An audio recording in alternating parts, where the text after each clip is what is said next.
Let us continue our discussion on chapter 3, class 12th NCERT biology for NEET, which is the chapter is human reproduction, and the section that we are going to discuss in this video would be 3.5 fertilization and implantation. And from the beginning, we are trying to understand what is explained in our NCERT. We know that NEET would be almost exclusively based on the NCERT syllabus, and our endeavor is to understand the basic concepts and the facts that are given in the NCERT. Yes, we are elaborating the concepts given in the NCERT, but ultimately what we aim to achieve is a very clear understanding of the concepts of NCERT textbook. So let us begin this topic, which is fertilization and implantation. So if you have seen the previous video, so you know that the mature Graafian follicle ruptures and releases the secondary oocyte, and that secondary oocyte is surrounded by a glycoprotein layer, which is further surrounded by a few layers of cell as well. So first let us understand what exactly was the structure that was actually released at the time of ovulation. Again, I request you that if you have any problems, please go to the previous videos, watch them, and then watch this video. So the thing that was released at the time of ovulation was the secondary oocyte, and this secondary oocyte had a haploid nucleus. This is secondary oocyte. The primary oocyte has undergone meiosis 1. This is the secondary oocyte, and this secondary oocyte has begun meiosis 2 and is itself arrested at metaphase 2. So this is secondary oocyte arrested at metaphase 2 of meiosis 2, and as I told you that this would be surrounded by a glycoprotein layer, and this glycoprotein layer would be called as the zona pellucida, and it would again be surrounded on the outside of zona pellucida by a few layers of cells, and these cells would be called as the corona radiata. So these cells, now they magically change their names. You know that in the Graafian follicle, the secondary oocyte was suspended in a mass of cell which was called as the cumulus oophorus. Now we are calling these cells as corona radiata, and obviously between the cells there would be the ground substance. So there would be the ground substance, and this ground substance would be containing hyaluronic acid. So let us label everything. So we are saying that this is secondary oocyte, and we know that this is zona pellucida or the pellucid zone. So this is the structure that actually was liberated at the time of ovulation. And please remember, I told you that what happens is that the ovulation occurs into the peritoneal cavity. So from the ovary, the ovulation occurs into the peritoneal cavity, and somehow a water current would be taking this liberated secondary oocyte towards the fallopian tube, where the finger-like projections from the infundibulum part of the fallopian tube, which are called as fimbriae, they will catch hold of the secondary oocyte surrounded by all these things and will transport it into the fallopian tube. I hope this thing is absolutely clear. So this thing is the structure that has been released. The secondary oocyte now is present in the fallopian tube, and the part that we are talking about is the infundibulum. We know that fallopian tube is lined by columnar ciliated epithelium along with peristalsis. This columnar ciliated epithelium will push the ovum towards the ampulla region. The dilated part would be called as the ampulla region, and you also know that the ovum, once released, must be fertilized within 24 hours of its release. So almost always the normal fertilization would occur in the ampullary part of the fallopian tube. The simple reason would be that 24 hours would be sufficient only to take this structure into this region of the fallopian tube at the junction between the ampulla and the isthmus, but specifically in the ampullary part of the fallopian tube. Now the oocyte is present. Now this oocyte is waiting for a sperm for fertilization to happen. So why fertilization occurs in fallopian tube? Because fertilization must occur within 24 hours, and that is the time that is needed for the sperm, the oocyte. Sometimes I will be using the word ovum. This would be for convenience. Let me tell you right at the beginning. So when I am saying ovum, then actually I mean it is secondary oocyte that is arrested at metaphase 2 of meiosis 2, and this ovum will actually reach what is called as the ampulla, and this would be the site of fertilization, again to be specific near the junction with the isthmus. Now I hope this thing is now absolutely clear. Now looking at the other part, because for the fertilization would be the fusion of the male and the female gamete, and we have talked about the female gamete, and this is where the female gamete is located. Now suppose the insemination occurs. Insemination is deposition of the semen in the female genital tract, and this would be a natural insemination by the sexual activity, and the semen has been deposited in the female genital tract. So we also know that semen to begin with is a coagulum, and after its release into the female genital tract, after some time, after say for example around 20 minutes or so, it gets fluidized, and the sperms that were entrapped in the coagulum, they are released, and then the sperms undergo a process in the female genital tract for their final maturation. So remember, during their storage in epididymis, they actually acquired the capability of fertilization and motility, but they were not fertilizing anything. The final maturation of the human sperms will occur in the female genital tract, and we are saying that okay, from the semen, the coagulum semen which gets fluidized, the sperms are released, and the sperms undergo a process which is called as capacitation. This capacitation is the final maturation. Remember, it is occurring in the female genital tract, and then as the result of the capacitation, the sperms become hypermotile.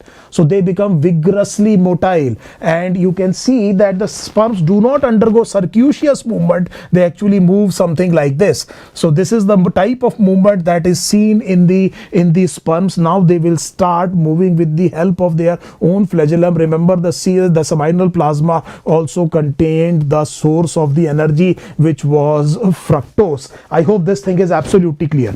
So now this semen has to cross. So the sperms have to cross what is called as the cervix. So one of the major obstacles for the sperms would be the cervix. So just to understand the things more clearly, just give me a moment. What we are saying is that this is uterus. If you remember, this is the internal os, then the cervical canal, then the external os and the vaginum, and this would be the fallopian tube.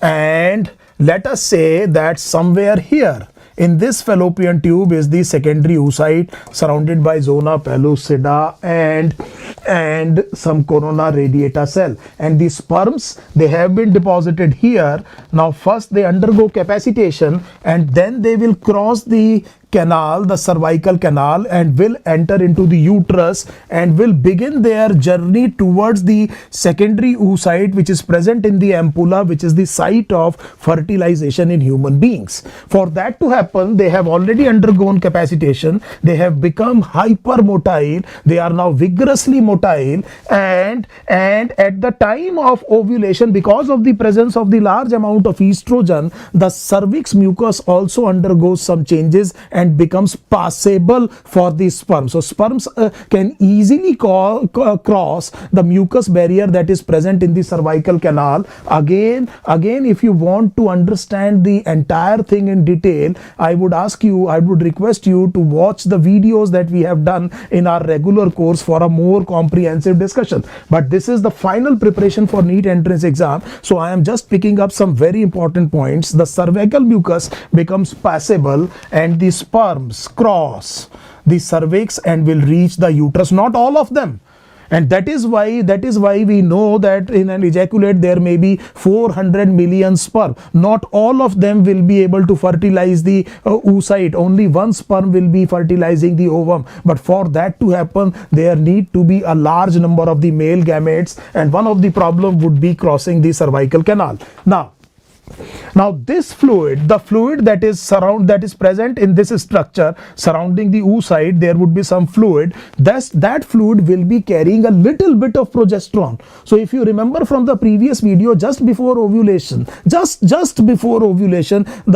secretion of the progesterone, the last of the hormones to appear during the menstrual cycle actually begins, and that progesterone will help in creating the concentration gradient, a concentration gradient of certain chemicals, and attracted because of that concentration gradient, the sperms will be able, most of them actually will be able to reach the right fallopian tube. Because normally what happens that one of the ovaries alternatively release a single ovum in each cycle. So suppose in the first cycle the left ovary releases the secondary oocyte, in the next cycle the right one would do so, though it is I would say the most common occurrence, but there would be obviously variations. They are very commonly known to occur. Now because one of the fallopian tubes will be having the secondary oocyte located in it, so the sperms most of them actually must reach that particular fallopian tube, and that is because of the establishment of the concentration gradient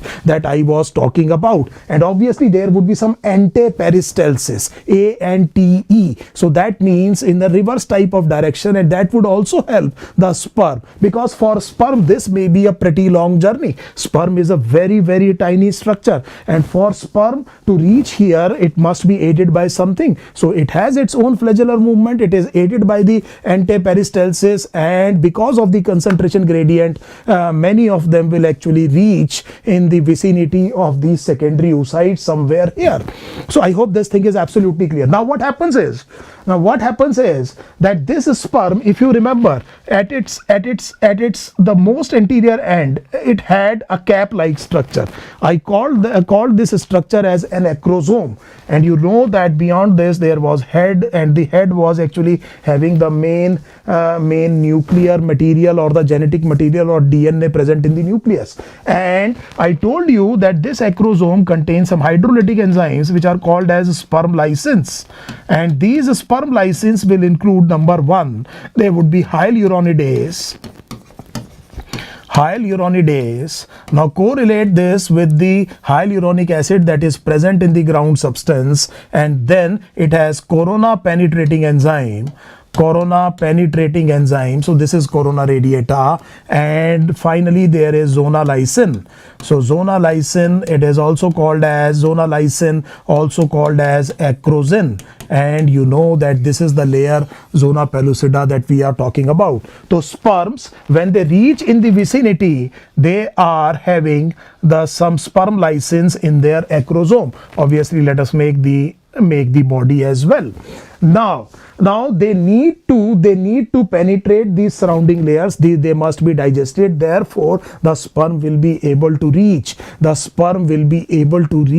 secondary oocyte and will be able to fertilize it. So just to cut the story short, you can understand that this hyaluronidase would be able to digest the hyaluronic acid present in the ground substance. The corona penetrating enzyme would be able to digest the corona radiata.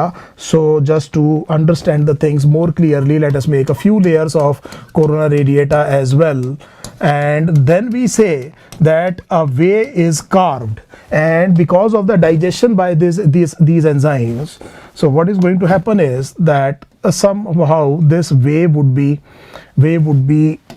carved out, and now the sperm will be approaching the zona pellucida. When the sperm comes in the contact with the zona pellucida, there is an acrosomal reaction. So the sperms that will come in contact with zona pellucida, only they will be able to undergo acrosomal reaction. For acrosomal reaction to occur,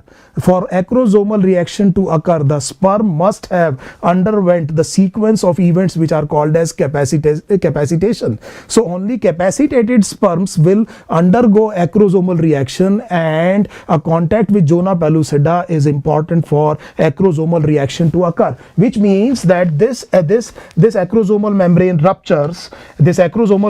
ruptures, and this leads to the release of the zona lysine. And moreover, zona pellucida has receptors for the head of the human sperm, because now the acrosome is gone and therefore there is a docking of the head. So if you can understand, what is happening here is that this sperm is moving forward, and because now the acrosome is gone, and now the first part would be the head, followed by the neck, the body and the tail. Obviously sperm is much smaller than the oocyte. It is much smaller than the oocyte. I am drawing this diagram at a large scale. This is you do not need to draw any inference regarding the relative size of the sperm and the oocyte. The oocyte will be much larger than the sperm. But just to understand this, we are saying that the zona pellucida is having receptors for the head of the sperm, and there is a sort of docking mechanism. The head of the sperm binds to the receptors that are present on the zona pellucida. Now this is species specific, which means that it is here, this is a very important role that is played by zona pellucida. It is here that it is made sure that only the human sperms will be able to fertilize the secondary oocyte. This is species specificity because of the presence of these receptors. Now what happens is that after this thing happens, now as soon as it docks onto the receptor, there are some changes that are brought about in the zona pellucida as well. So what is happening here? The capacitated sperm reaches, and then it releases some enzymes, carves away, and then it comes in contact with the zona pellucida, undergoes an acrosomal reaction. The head docks onto the receptor that are present on the zona pellucida, and simultaneously the zona pellucida undergoes what is called as a zona reaction. So zona reaction begins. This zona reaction will ultimately lead to the hardening of the zona pellucida and ablation of the remaining receptors for any other sperms that may actually try to reach it. So this is very important to understand. So that means when the sperm comes in contact with the zona pellucida, the sperm undergoes acrosomal reaction, and the zona reaction begins in the zona pellucida, leads to the hardening of zona pellucida, and ultimately to the ablation of the receptors that are present on it. So that means this zona reaction, this is again a very important function of zona pellucida, that this zona reaction, the hardening and ablation of the receptor, prevents polyspermy. Now polyspermy would be fertilization of a single ovum by more than one sperm, and obviously you can understand that if more than one sperm actually fertilize the ovum, then it will lead to polyploidy, and polyploid zygotes do not develop in human beings. So at any cost, the polyspermy has to be prevented, and a very important role is played by zona pellucida here. So second important function played by zona pellucida. Now what happens is, so let us just find some, okay, let us take another page, and now let me draw to something more realistically. This would be the secondary oocyte, and we are saying that it is surrounded by a zona pellucida, and we are saying that the sperm has already docked onto it. So let us try to get some space around it. Now again, this is highly magnified, and what has happened, that the sperm has docked onto this structure, something like this. Then what happens is that with the final vigorously motile movement of its flagellum, this part of the zona pellucida gives way, and the sperms enters into what is called as the perivitellin space. So we are not going into unnecessary detail. Now the sperm has entered here, and then will finally enter into the cytoplasm of the secondary oocyte. and that would be the apparent act of fertilization. Mind my words, that would be the apparent act of fertilization. You remember this, that this secondary oocyte would have an haploid nucleus, and the sperm will also be carrying a haploid nucleus. So the sperm, now this zona pellucida has undergone zona reaction that would prevent polyspermy. The sperm is entering into the space that is surrounding the secondary oocyte, then it enters into the secondary oocyte, which is the apparent act of fertilization, the fusion of the male and female gamete. And then what happens is that inside the secondary oocyte, the enzymes, they will hydrolyze the parts of the body of the sperm. The mid body and the tail will be dissolved, and what is left is the head part along with the neck. The proximal pair of the centriole will be released. So we know that the proximal pair of the centriole will be involved in the first division of the zygote, because this centrosome or the pair of centriole is not provided by the oocyte itself. It has to be carried by the sperm, and then after the dissolution of the membrane of the head, the haploid male nucleus is also released into the cytoplasm, and you can see a cell with two haploid nuclei. And that is why I was saying that the entry of the secondary oocyte into the cytoplasm, entry of the sperm into the cytoplasm of the secondary oocyte is an apparent act of fertilization. It is actually the fusion of the male and female gamete. Just to give you an idea of the complexity, as soon as this happens, that means as soon as the sperms enters into the cytoplasm of the secondary oocyte, the secondary oocyte, which was arrested at metaphase 2 of meiosis 2, actually completes the second meiotic division, releases the second polar body, and itself gets converted into ootid, which will be differentiated into an ovum.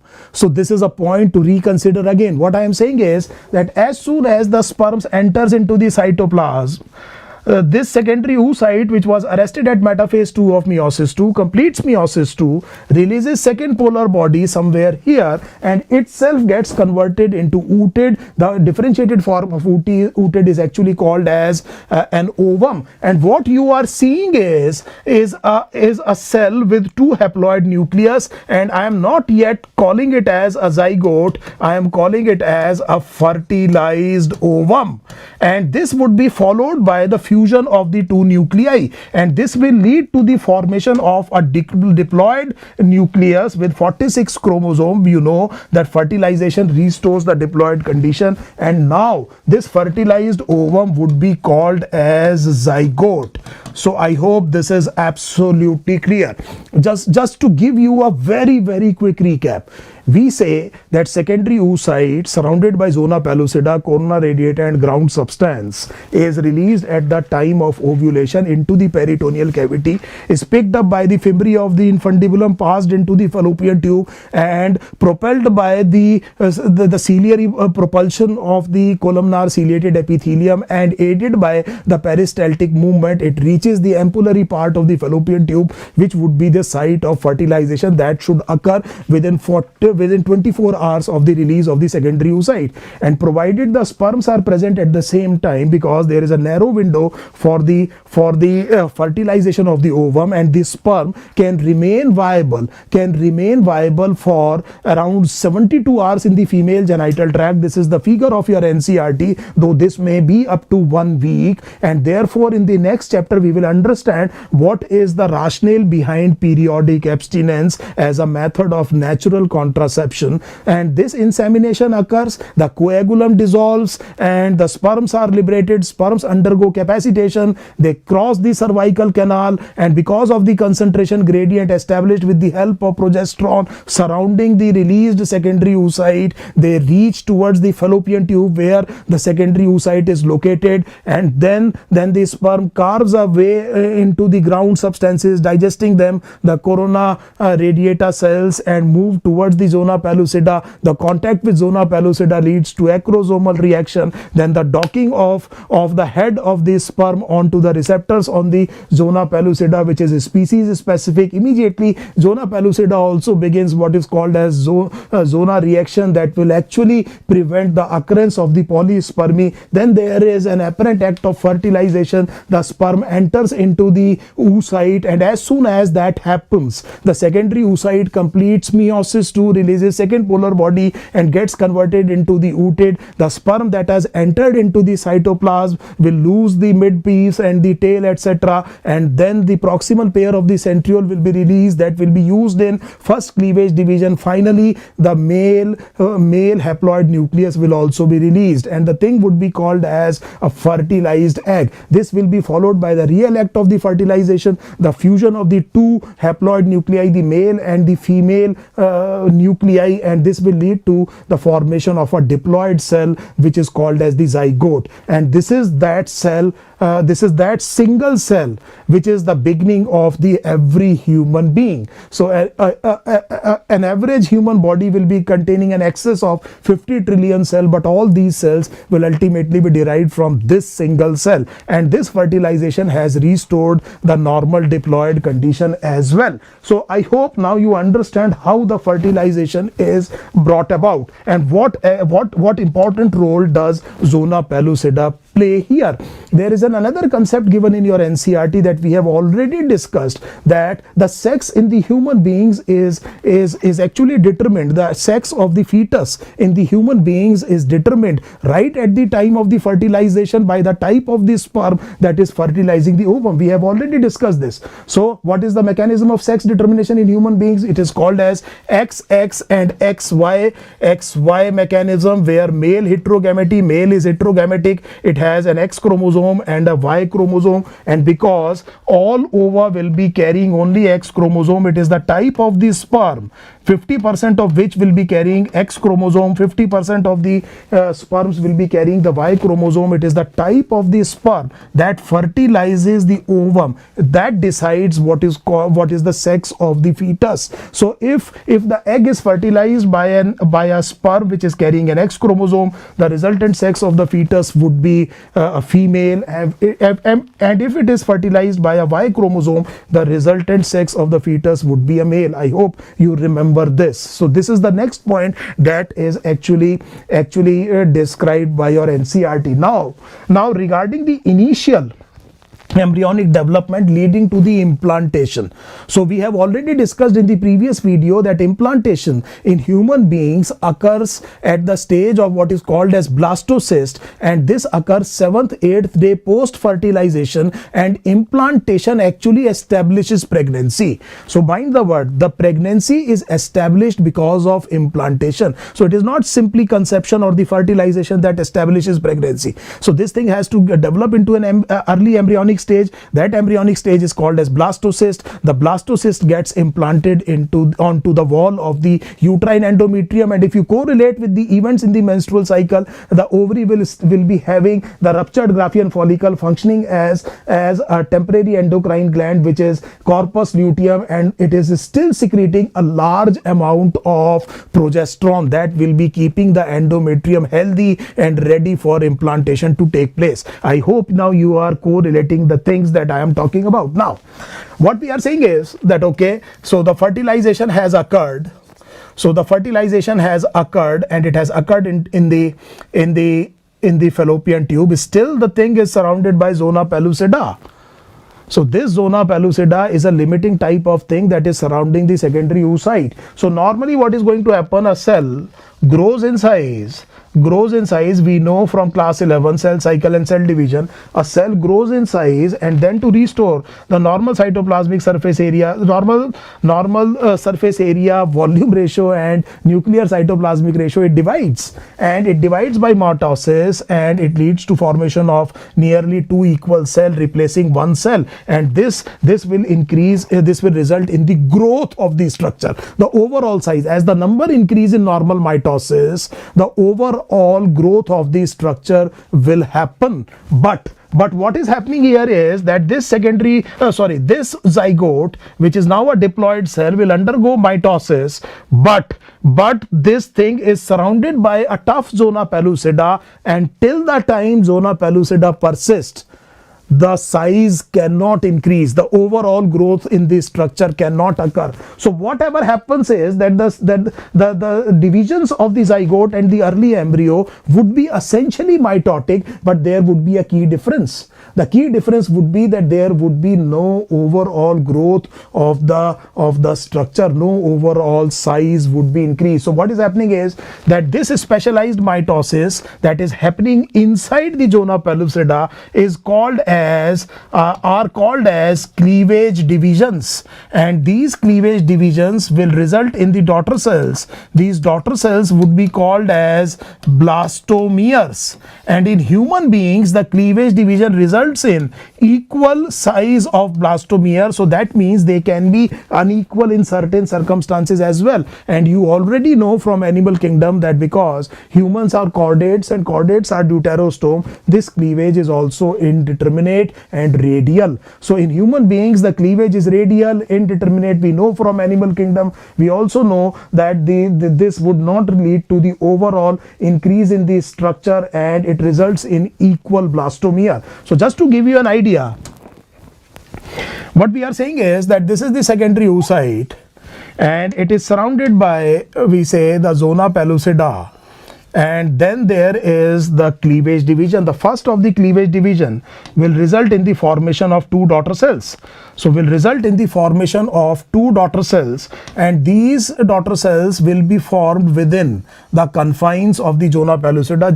Just consider that the structures are roughly equal in size, and what we will see is that these are the two blastomeres.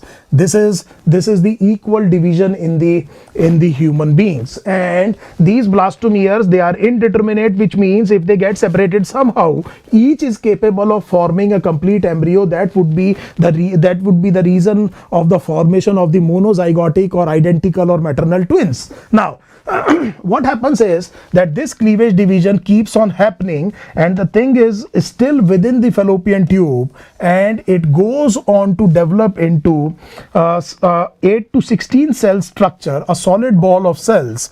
So 8 to 16 solid balls of cells. So you can imagine, so they will be all equal. So there would be 3 cell stage, 4 cell stage, because the divisions can be asynchronous. There will not always be 2, 4, 8, 16. It can be 2 and one of them can divide early. So there would be a 3 cell stage. So these divisions can be asynchronous. This will be an again differentiating feature from the normal mitotic division, and ultimately we are seeing a mulberry type of solid ball like structure which carries around 8 to 16 cell, and this structure is called as morula.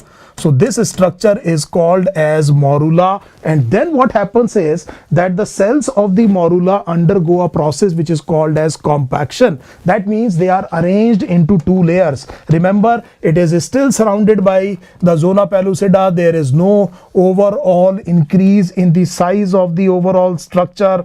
And what we are saying is that these cells, they get organized into two different layers or 2 different parts. One would be an outer cell mass. They are also called as the trophoblast cells, and the other would be called as an inner cell mass. So this thing would be called as an inner cell mass. The cells which are in green are called as inner cell mass. The light blue one, they are called as the trophoblast cells or the outer cell mass, and the thing is still surrounded by the zona pellucida. Now what happens is that these trophoblast cells, they start to secrete a fluid, and that fluid actually gets accumulated somewhere here, pushing the inner cell mass cells towards one of the poles. And what is happening here is that because of the secretion of the fluid, so let us make another structure. So don't mind an increase in the overall size, because just it is a very rough diagram that I am making, and there will be no appreciable growth in the structure. You know this is an outer cell mass or the trophoblast cells, and what we are saying is that because of the accumulation of the fluid, these inner cell mass cells will be pushed towards one of the poles. So this is the inner cell mass, these are the trophoblast cells, and this is the zona pellucida, and this structure would be called as the blastocyst. So this structure would be called as the blastocyst, and this cavity would be called as blastocele. So this cavity would be called as blastocele, and many R's have occurred after the fertilization of the secondary oocyte, and this thing is now coming into the uterus. So that means it is continuously traveling towards the uterus. So this was the site of the fertilization, then the cleavage division. This is happening in the fallopian tube, and then you can understand that this is entering into the cavity of the uterus. Now there are large number of cells, plus there is fluid, and because the zona pellucida has been weakened by the continuous secretion of the fallopian tube as well, so it has grown weak, and because of the increased pressure from the inside, the zona pellucida gives way. It ruptures, and the blastocyst hatches out of it. So you must have seen an egg of a chicken, the chicken coming out of it. So you know that there is a crack that appears at one of the end, then the cap like structure actually goes or gives way, and the chicken comes out. That is called as the hatching. The same thing happens here. What happens is that the zona pellucida actually ruptures. The zona pellucida actually ruptures, and what happens is that let us keep the color scheme correct, and let us say that these are the trophoblast cells. I hope you are getting the idea that this would be the hatching of the blastocyst, and obviously there would be some inner cell mass cells here as well. So as you can imagine that this blastocyst is coming out, and this is happening in the uterus. This is happening in the uterus, and now because the zona pellucida is gone, these trophoblast cells will come in contact with the uterine endometrium. This contact was prevented by the presence of the zona pellucida.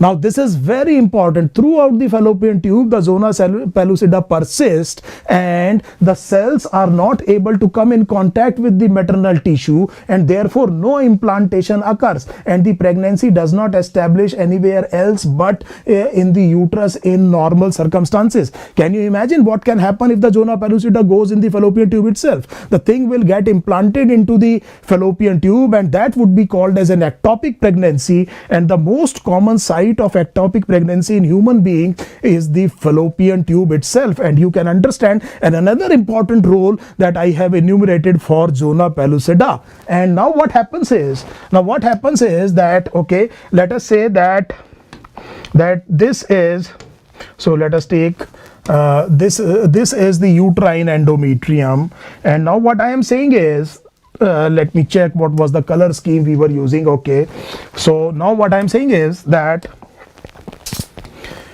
now the trophoblast cells, they have come in contact with the uterine endometrium because the zona pellucida is gone. And remember, now the normal mitotic type of division will occur, and the size of the structure will grow tremendously. And obviously you know that there are some inner cell mass cells here. And what happens is, we will learn in higher classes, and if you want to know the details, go to the main course video. I have explained the process in detail, that these trophoblast cells, they start to grow into the uterine endometrium. They go into the substance of the uterine endometrium, attaching this embryo onto the wall of the uterus, and this is the process which is called as implantation. And this implantation occurs 7th 8th day post fertilization at the stage of the blastocyst. So what is going to happen is, so let me tell you something that we will know the details in the higher class, but they start to invade into this, and what happens is that something like this structure actually is formed because of the trophoblast cell. This would be the formation of, you will know in higher classes, what is called as chorion, and this is one of the extra embryonic membrane. So that means the trophoblast takes part in the formation of placenta, and this structure along with allantois forms the chorioallantoic placenta in the human beings. And this trophoblast cell, now there is a problem here. The problem is, it is 7th 8th day post fertilization, and this is the time when corpus luteum starts degeneration. and we do not want that the corpus luteum should be degenerated because fertilization has occurred. And if corpus luteum gets degenerated, it will stop the production of progesterone, the support of the endometrium will be withdrawn, and there would be the sloughing of the wall of the uterus or the endometrium that will lead to the menstrual flow, and obviously along with it the established pregnancy, and that would be a miscarriage or the wastage of the pregnancy. That should not happen. Now, in order to corpus luteum should function, there must be present LH, and LH is not being secreted because of the presence of progesterone itself. So this is a problem. And what is LH? LH is a gonadotropin. So we need a gonadotropin which will have some function similar to the LH, but should not be under the negative inhibition of the progesterone itself, and this cannot come from the mother body. And therefore you can understand these trophoblast cells also secrete a very important hormone, and this hormone is called as the human chorionic gonadotropin. I have already told you that this membrane would be called as chorion. This is because of the trophoblast cell, and now you know that this thing is called as HCG, human chorionic gonadotropin. For God's sake, try to understand that this actually is a gonadotropin. It is similar to LH, but is not LH. It is coming from the fetus side. It goes into the mother body and maintains corpus luteum. And if the corpus luteum is maintained, there will be no menstrual flow. And I told you that the absence of the menstrual flow on the expected date would be the first clinical sign of the pregnancy, because menstrual flow will not occur. And this is a hormone that is actually produced from the fetal cells. And this goes into the mother body. Mother will eliminate HCG in her urine. Mother is eliminating HCG in her urine, and because HCG can only be present if implantation has occurred, detection of HCG in the urine of this female will be a test for the confirmation of pregnancy, the pregnancy test.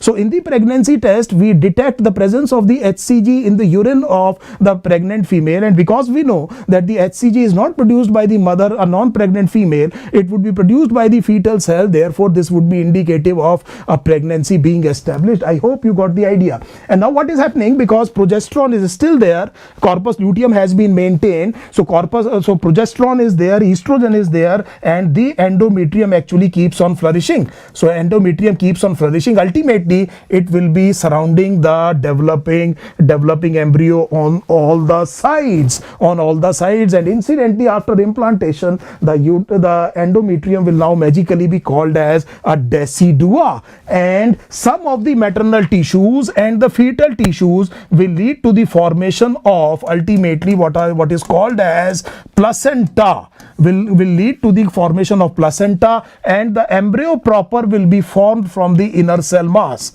So the embryo proper would be formed from the inner cell mass. The trophoblast cells take part in the formation of the placenta, and this placenta establishes a link between the mother body and the fetus as well. So I hope this thing is now absolutely clear, and this is what has been discussed in this section of your NCERT. So this is fertilization, the early embryonic development leading to the implantation and leading to establishment of the pregnancy. Now we have an idea that what is happening. The inner cell mass will be forming the embryo proper, and the placenta would be formed by the trophoblast cells. So we will be stopping here. When I come back, we will discuss the remaining portion of this chapter in the final video on our discussion on chapter 3.